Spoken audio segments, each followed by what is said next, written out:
30 বছরের পুরনো operation blue star ঘিরে আচমকাই সরগরম ইংল্যান্ডের রাজনীতি।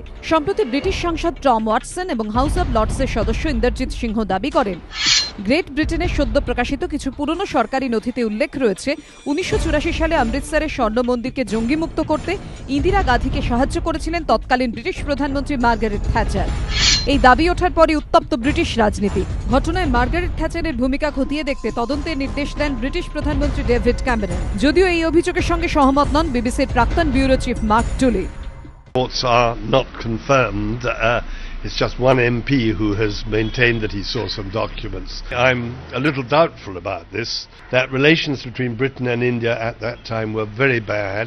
The Indian government was very dissatisfied with the cooperation they got from the British police. বিদেশ মন্ত্রকের তরফে জানানো হয়েছে তারা ব্রিটিশ সরকারের সঙ্গে এই বিষয়ে কথা বলবে।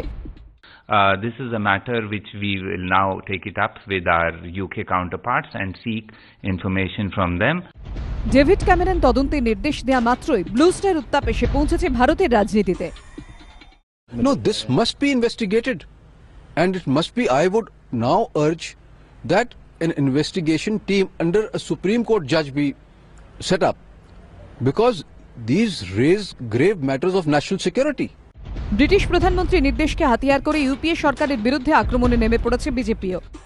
तत्कालीन भारत सरकार ने और इस देश के प्रधानमंत्री ने ब्रिटेन की मदद मांगी थी फरवरी के महीने में। जब बातचीत टूटी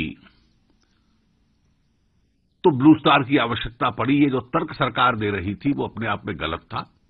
ডেভিড ক্যামেরন তদন্তের নির্দেশ দিয়েছেন মার্গারেট থ্যাচারের ভূমিকা খতিয়ে দেখতে।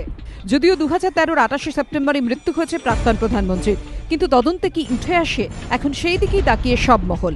এবিপি আনন্দ।